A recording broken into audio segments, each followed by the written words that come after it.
नमस्कार, मी सरिता कौशिक. झिरो आवरमध्ये आपल्या सर्वांचं स्वागत आहे. आज झिरो आवरचा पॅटर्न आपण थोडासा वेगळा करणार आहोत. तो पॅटर्न आपण ब्रेक करणार आहोत, कारण आज आपल्याबरोबर आहेत एक अतिविशेष गेस्ट, आणि त्यामुळे आजचा झिरो आवर हा एक इंटरव्ह्यू आहे. देशात सगळीकडे राम मंदिराला घेऊन प्रचंड उत्साह आपल्याला दिसतो आहे. वातावरण निर्मिती सुद्धा मोठ्या प्रमाणात होते आहे. मात्र काही मंडळी जी राम मंदिराला मूर्त स्वरूप देण्यासाठी निरंतर सातत्यानं काम करत आहेत, त्यापैकी एक म्हणजे गोविंददेव गिरीजी महाराज. ते नुसते कोषाध्यक्षच नाहीये, तर ट्रस्टचे सदस्य सुद्धा आहे, आणि रात्रंदिवस हे या मंदिराला मूर्त स्वरूप येण्यासाठी ते कार्यरत आहेत. आज एबीपी माझाच्या दर्शकांसाठी खास गोविंदगिरी महाराजांची ही मुलाखत. महाराज, आपलं स्वागत आहे एबीपी माझामध्ये. आम्हाला सगळ्यांनाच कुतूहल आहे की एखादी धार्मिक गोष्ट जेव्हा होणार असते तेव्हा मुहूर्त हा महत्त्वाचा असतो. तर जी 22 जानेवारीचा मुहूर्त निवडलेला आहे त्याचं वैशिष्ट्य काय? याबद्दल अनेकांना कुतूहल आहे, आणि हे थोडंसं तिथली स्थिती लक्षात घेतल्यानंतर निवळेल. गोष्ट अशी आहे की संक्रांतीपर्यंत धनुर्मास असतो. धनुर्मासामध्ये स्थापना होत नाही, म्हणून आम्हाला संक्रांती नंतरचा मुहूर्त आवश्यक होता. त्यात एक आणखी गंमत आहे. 25 जानेवारीला प्रयागचा माघ मेळा सुरू होतो, आणि अयोध्येचे सगळे संत त्यांच्या वर्षानुवर्षांच्या नियमाप्रमाणे 1 महिना प्रयागमध्ये जाऊन राहतात. आणि त्यामुळे 25 जानेवारीला जर अयोध्येतले सगळे संत अयोध्येमध्ये नसतील, अशा प्रसंगात रामललाची स्थापना कशी होऊ शकते? म्हणून आमच्या समोर 15 जानेवारी ते 25 जानेवारी इतकाच कालखंड होता. इतक्या कालखंडामध्ये सर्वात चांगला मुहूर्त कुठला असणार आहे याबद्दल मी देशातल्या 7 उत्तम ज्योतिर्विदांशी संपर्क केला, आणि त्यांच्याकडनं सगळं एकमत होऊन आणि 22 जानेवारीचा हा मुहूर्त निश्चित ठरला. आम्हाला 15 जानेवारीच्या आधी करता येत नव्हतं, 25 जानेवारी आम्हाला ओलांडता येत नव्हतं, आणि उपलब्ध त्या 10-11 दिवसांच्या मध्ये हा सर्वात उत्तम मुहूर्त होता. अच्छा, खरं तर अजून आम्ही सगळेजणच थांबलो आहोत की राम लल्लांची मूर्ती कशी दिसणार आहे. तर या मूर्तीबद्दल एक सध्या तरी गुप्तता बाळगण्यात आलेली आहे. भारताला त्याचं फर्स्ट लुक कधी बघायला मिळेल? असं आहे की गुप्तता ही लोकांच्या लेखी असेल, पण तशी गुप्तता आम्ही काही ठेवलेली नाही. भगवान रामरायाची प्रतिमा त्या ठिकाणी जी असणार आहे ती सर्वात पहिली गोष्ट ही आहे की बालरामाची प्रतिमा असणार आहे, कारण ही रामललाची जन्मभूमी आहे, आणि म्हणून त्या ठिकाणी रामललाची स्थापना होणार. रामललाच्या साठीच न्यायालयानं निर्णय दिलेला आहे, आणि म्हणून 5 वर्षाच्या आतल्या रामाची प्रतिमा आम्हाला आवश्यक होती. आत्ता जे रामललाचं स्वरूप आहे ते अत्यंत छोटं आहे. मंदिर जे बनतंय ते फार विशाल आहे, आणि या छोट्याशा स्वरूपाचं दर्शन सुमारे 20-25 फुटांच्या वरनं होणं हे फार अवघडपण आहे, संतोषजनक नाही. लोकांना स्वरूप दिसलं पाहिजे, म्हणजे लोकांची भाव जागृती होते. तर या दृष्टीनं मोठ्या प्रतिमेची आवश्यकता होती. अशा प्रकारची शास्त्रीय पद्धतीनं एक मोठी प्रतिमा रामरायाची निर्माण करायला घेतली गेली. त्याची उंची कशी असावी याचा विचार आम्ही आधीपासून केला. तो एवढ्यासाठी आम्ही केला की माननीय पंतप्रधानांची एक इच्छा आहे की तुम्ही हे मंदिर निर्माण करताना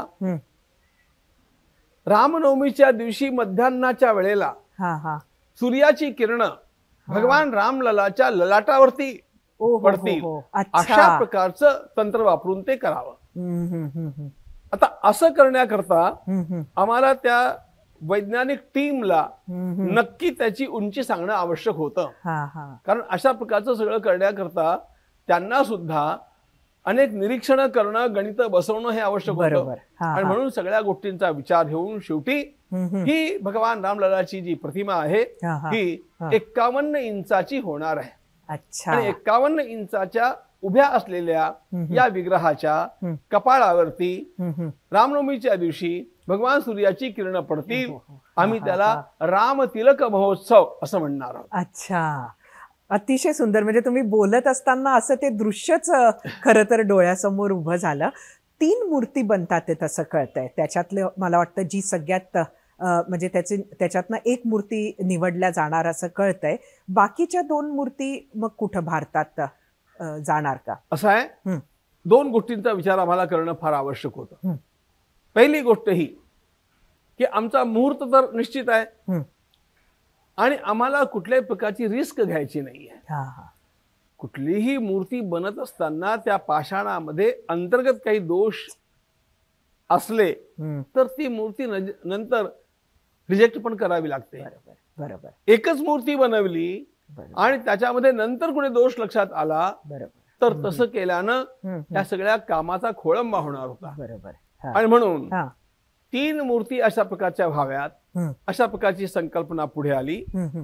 एक आणखी पण मुद्दा आहे की भगवान रामरायाची स्थापना त्या ठिकाणी झाल्यानंतर गर्भगृहात प्रवेश कुणाला असणार नाहीये.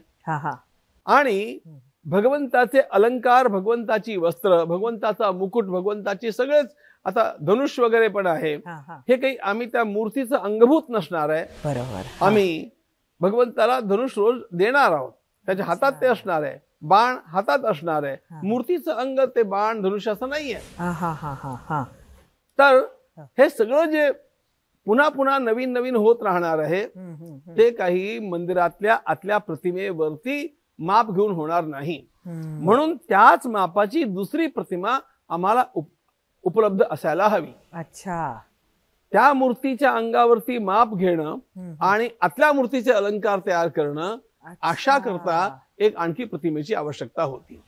त्यामुळे एक सावधानता म्हणून प्रतिमा आवश्यक होती आणि एक प्रतिमा आम्हाला या दृष्टीने आवश्यक होती. म्हणून जरा समजूतदारपणानं 3 प्रतिमांचा विचार आम्ही केला आणि त्यातली एक आम्ही निवडणार आहोत. खर तर काही लक्षणं तुम्ही सांगितली असतील मूर्तिकारांना की त्यांनी हे लक्षात घेऊन ती मूर्ती बनवावी. तर अशा काही विशिष्ट गोष्टी की ज्या अपेक्षितच होत्या, ज्या सांगण्यात आल्या, ती लक्षणं काय आहेत श्रीरामाच्या मूर्तीची? सर्वात पहिली गोष्ट ही आहे की ही प्रतिमा 51 इंचांची जरी असली तरी पण त्या प्रतिमेचा चेहरा, त्या प्रतिमेचा जो भाव आहे तो 5 वर्षाच्या आतल्या मुलाचा असणं फार आवश्यक आहे. 5 वर्षाच्या आतल्या मुलाचा चेहरा इतकंच पर्याप्त नाही, तर मानवी भाव आणि देवभाव याच्यात एक अंतर असतं. त्यामुळे तशा प्रकारचं त्यांना विद्वानांच्याकडनं सांगण्यात आलं की तो देवभाव कसा त्यांच्यामध्ये येऊ शकेल. म्हणजे 5 वर्षाच्या आतील बालकाचं स्वरूप असावं, ते मानवी स्वरूप न दिसता देवभावाचं स्वरूप दिसावं. भगवान श्रीराम आहेत आजानुबाहू, त्यांचे हा ध्यायेद आजानुबाहुम धृतशरधनुषम बद्ध पद्मासनस्थम असं आपण रामरक्षेमध्ये वाचतो. तर आजानुबाहू म्हणजे गुडघ्यापर्यंत ज्याचे हात आहेत असे. हे त्यांना सांगितलं नसतं तर त्या आखूड हाताच्या मूर्ती तयार झाल्या असत्या. त्यामुळे अशा प्रकारची सगळी लक्षणं त्यांना समजावून देण्यात आली आणि त्याप्रमाणे ती मूर्ती झाली तर आम्ही ती स्वीकारणार हे सांगण्यात. कुठेतरी असं वाचलं की जी काही विधी आहेत त्यामध्ये श्रीरामाच्या मूर्तीवर पट्टी असणार आहे डोळ्यावर. काय हा विधीचा भाग येतो? फक्त त्या दिवशी ती पट्टी उघडणार असं काही आहे का? खरं सांगू का, एका कमी महत्वाच्या गोष्टीला अधिक महत्व दिलं जात आहे असं झालेलं आहे. अच्छा. आपल्याकडे ही पद्धत आहे तशी. आपण गणेश चतुर्थीच्या आदल्या दिवशी जेव्हा गणपती आपल्या घरी आणतो काय करतो? अनेक ठिकाणी पद्धत अशा प्रकारची आहे की त्या डोळ्यावरती पट्टी बांधून गणपती किंवा झाकून ठेवतो आणि नंतर गणपतीच्या प्रतिष्ठेच्या वेळेला ती पट्टी आपण काढतो. बरोबर. या विधीचं नाव आहे नेत्रोन्मीलन. नेत्र उन्मीलन म्हणजे डोळे उघडणं. प्राणप्रतिष्ठा झाल्यानंतर त्याचा पहिला प्रतिसाद या जगाच्या दृष्टीने काय असणार आहे तर तो दिसणं हा असणार आहे. आणि म्हणून प्राणप्रतिष्ठेतला शेवटचा विधी जो असतो तो नेत्रोन्मीलन हा असतो. त्या नेत्रोन्मीलनामध्ये सुवर्णाच्या शलाकेनं मधानं त्या नेत्रांचं उन्मीलन होतं आणि ती पट्टी काढली जाते. त्यामध्ये सगळे त्या नेत्रोन्मीलनाचे मंत्र वगैरे आहेत. नेत्रोन्मीलन झालं म्हणजे प्रतिष्ठा विधी पूर्ण झाला. अच्छा. मंदिर बांधताना काही विशिष्ट शैली आपण घेतली आहे का मंदिर बांधकामाची? मंदिराचं बांधकाम नागर शैलीनं झालेलं आहे. आधीच हा विचार करण्यात आला की या मंदिराच्या निर्मितीमध्ये आपण नागर शैलीचा विचार करावा. एक दाक्षिणात्य शैली आहे पण उत्तर भारतामधली सगळी मंदिरं जवळपास नागर शैलीतली आहेत म्हणून या शैलीचं नाव नागर शैली आहे. नागर शैलीचे जे काही निर्माते आहेत, जे काही त्यातले कारागीर आहेत, त्यामध्ये गुजरातच्या सोमपुरांचं नाव सर्वात वरचं आहे. आणि म्हणून या सोमपुरा परिवाराला नागर शैलीचं मंदिर बांधण्याचं हे काम सोपवण्यात आलं. आता हेही लक्षात घेतलं पाहिजे की हे काम आत्ता नाही देण्यात आलं. मुळात जेव्हा 84 नंतर या मंदिराच्या निर्मितीचा एक संभावित काळ डोळ दिसू लागला तेव्हा माननीय अशोकजी सिंघल यांनी या सोमपुरा परिवाराला बोलावून तेव्हापासून दगड घडायला आरंभ केला. त्यांनी म्हटलं हे दगडांचं असेंबलिंग यांचं एकत्रित रचना करणं हे सोपं काम आहे पण ते दगड घडवत बसणं हे फार अवघड काम आहे म्हणून ते लवकर सुरू केलं पाहिजे. म्हणून तेव्हापासून आतापर्यंत एकच विचार हा राहिला आणि ते म्हणजे हे मंदिर नागर शैलीचं बनावं. अच्छा. खरं तर इतक्या कमी वेळात मंदिर बनतंय म्हणजे रेकॉर्ड वेळच म्हटला पाहिजे एवढ्या मोठ्या वास्तूसाठी, पण ते आखीव रेखीव अशा पद्धतीनं एवढ्या कमी वेळात कसं बनू शकतंय? याचं एक कारण पण आहे ना. आत्ताच आपण सांगितल्याप्रमाणे त्यातले पुष्कळ पाषाण घडून तयार होते. सगळेच नवीन घडवावे लागले नाही. इतकं करावं लागलं की जे वर्षानुवर्षापासून घडून तयार असलेले पाषाण होते त्यांची स्वच्छता पुन्हा एकदा करावी लागली. ती केमिकल्सनं वगैरे वगैरे त्या तंत्रज्ञानी जशी केली तशी केली. पण सुमारे अर्ध मंदिर त्या अर्ध्या मंदिराचे पाषाण घडून तयार होते म्हणून मंदिर इतक्या अवधीमध्ये अशा प्रकारे उभं करणं सोपं झालं. खरी तर गोष्ट अशी आहे की याही पेक्षा कमी अवधीत आम्ही ते काम केलं असतं. अच्छा. पण आम्हाला त्या ठिकाणी पायाच लागेना.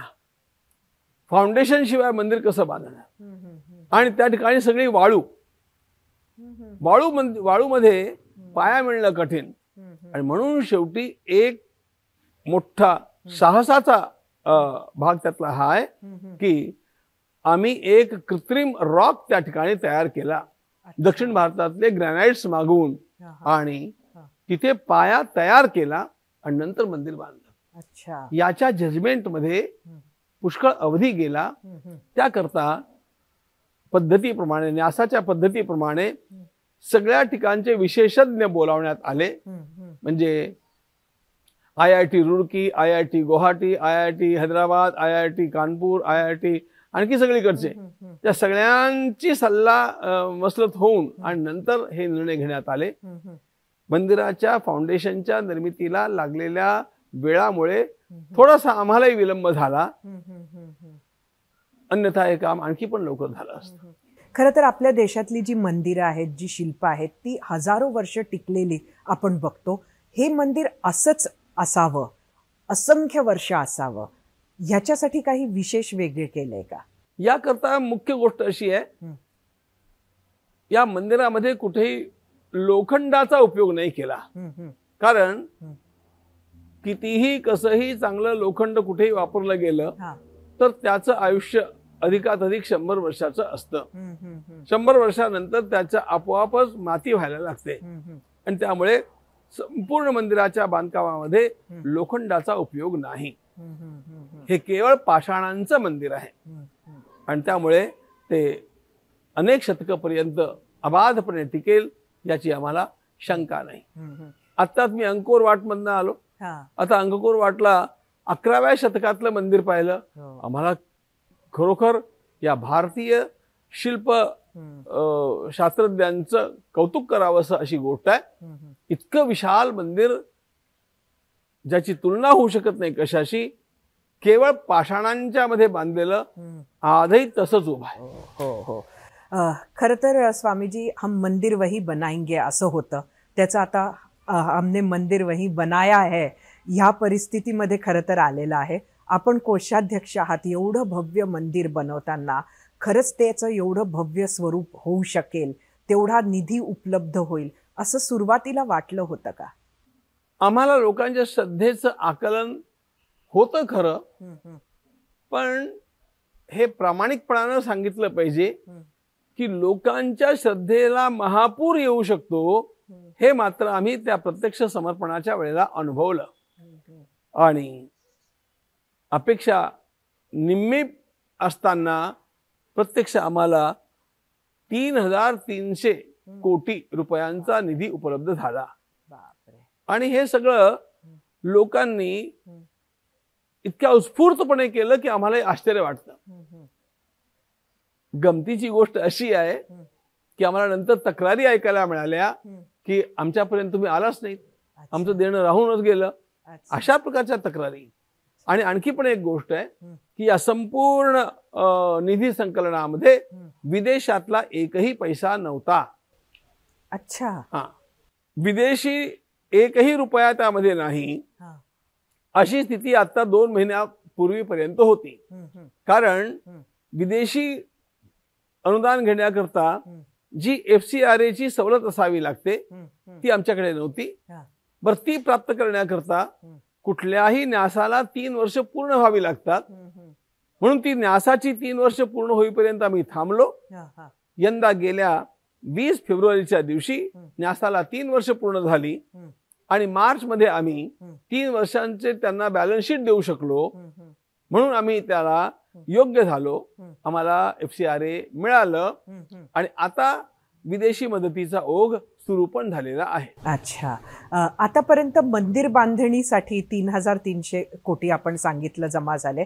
आतापर्यंत मंदिर बांधणीसाठी आपल्याला किती खर्च आला आणि पुढे ते पूर्णत्वाला न्यायला हा पैसा जो आहे तो सफिशियंट आहे का? सामान्यतः या मंदिर बांधणीच्या आतापर्यंतच्या खर्चामध्ये 1400 कोटी रुपयांचा व्यय आमच्या त्याच्या आसपासचा व्यय असणार आहे. पण हा सगळा खर्च करूनही आज आमच्याकडे 2,900 कोटी रुपये शिल्लकच आहेत. अरे बापरे. याचं कारण समर्पणाच्या वेळेला लोकांनी दान दिलं ते झालं, पण समर्पणानंतरही दर्शनाकरता येणाऱ्या लोकांनी आणि विविध प्रकारे बँकेमध्ये पाठवणाऱ्या लोकांनी जे काही दान दिलं त्याचा ओघ चालूच आहे. अच्छा. खरं तर राम मंदिराचा एकंदरीत मुद्दा हाच हिंदू अस्मितेशी जोडलेला होता. त्यामुळे आपल्या देशात हे राम मंदिर उभं राहणं का गरजेचं होतं? माझं प्रामाणिक मत असं आहे की याला हिंदू अस्मिता वगैरे असे शब्द वापरून आपण थोडंसं एका मूळ विषयाला बगल देतो आहोत. आमच्या दृष्टीनं हा मुद्दा राष्ट्रीय अस्मितेचा आहे आणि राष्ट्रामध्ये केवळ हिंदूच आहेत असं नाहीये. आणि म्हणून जरी या राम मंदिराच्या सगळ्या हालचालीकडे किंवा आंदोलनाकडे बघत असताना लोकांचा समज पण असा झाला आणि काही प्रमाणात ते सत्य असल्याचं पण जाणवलं की हा हिंदू मुसलमान संघर्ष तर नाहीये, पण प्रामाणिकपणानं तसा तो संघर्ष असू नये, तसा तो नाही, अशा प्रकारची आमची भूमिका आहे. आक्रमकांनी केलेले अत्याचार, या राष्ट्रावरती आक्रमकांनी केलेले अत्याचार, त्याच्या त्या निशाणी त्या पुसणं ज्याप्रमाणे या ठिकाणच्या हिंदू व्यक्तीचं कर्तव्य आहे त्याप्रमाणे मुस्लिम व्यक्तीचं पण कर्तव्य आहे। याची जाण हिंदूंना झाली काही प्रमाणात, मी काही प्रमाणात म्हणतोय। याचं कारण अनेक पक्षातले अनेक हिंदूच आहेत ना, त्यांना ही जाण नाहीये। पण माझे अनेक मुसलमान बंधू असे आहेत की त्यांना ही जाण आहे। मी तुम्हाला अनेक उदाहरणं देऊ शकेन। मी बेलापूरचा आहे, नगर जिल्ह्यातल्या बेलापूरमध्ये मशिदीला लागून आमचं मंदिर आहे आणि राम जन्मभूमीच्या या समर्पणाच्या अभियानामध्ये मी त्या गावाच्या जवळून निघालो तेव्हा माझ्या गावच्या मुस्लिम बांधवांनी मला मध्ये अडवलं आणि मला मशिदीत नेलं, तिथे माझा सत्कार केला। त्या सर्वांनी जय श्रीरामच्या घोषणा केल्या आणि 51,000 रुपयांचा निधी मला तो दिला। हा मुस्लिम बांधवांचा निधी आहे आणि त्यांनी हे सांगितलं की महाराज हमें आज सवेरे पता चला, इसलिए हम इतना इकट्ठा कर पाए, पहले पता होता तो हम और भी ज्यादा इकट्ठा करते। आणखी पण एक गोष्ट सांगतो, माननीय देवेंद्र फडणवीस मुख्यमंत्री होते आणि या समर्पणाच्या अभियानाकरता आम्ही हिंडत होतो तेव्हा मुंबईमध्ये एक सभा झाली। मुंबईच्या या सभेमध्ये महाराष्ट्रातल्या राष्ट्रीय मुसलमानांच्या बंधू भगिनींच्या पैकी 400 लोक उपस्थित होते आणि त्या सर्वांनी त्याला मी संबोधित केलं होतं। माझ्या आधी काही मुस्लिम बांधव बोलले आणि त्यांनी हा मुद्दा बोलून दाखवला की हा हिंदू मुसलमान भेद नाही, हा राष्ट्राचा मुद्दा आहे। राष्ट्रावरती आक्रमण करणाऱ्या आक्रमकांच्या या निशाणी पुसण्याचा हा सगळा उपक्रम आहे आणि त्यामुळे आम्ही त्यात आनंदाने सहभागी आहोत। दोघे मुसलमान पठ्ठे उठले, त्यांनी सांगितलं महाराज प्लॅन दे दो हमें, हम पूरा मंदिर बना देते हैं। अरे वाह, अशा प्रकारचं। त्यामुळे दुर्दैव असं आहे की अनेक लोकांचा अशा प्रकारचा भाव आहे, पण त्याला काही तथ्यांश पण आहे। पण मला असं वाटतं की प्रसार माध्यमांचं हे कर्तव्य आहे की त्यांनी हा निरोप पोचवावा की हे हिंदू मुस्लिम यांच्यातल्या संघर्षाचं प्रतीक नाही आहे, तर राष्ट्रावरचे आक्रमक आणि राष्ट्रीय समाज यांचा हा संघर्ष आहे। सगळा राष्ट्रीय समाज मिळून या आक्रमकांच्या खुणा पुसण्याचं काम करतो आहे। नक्की। अजूनही बरेच प्रश्न आपल्याला आहेत गोविंद गिरीजी महाराजांसाठी, त्याची उत्तरं सुद्धा ते आपल्याला देणार आहेतच। मात्र आता वेळ झाली आहे एका छोट्या ब्रेकची। ब्रेक नंतर परत येऊया झिरो आवरला।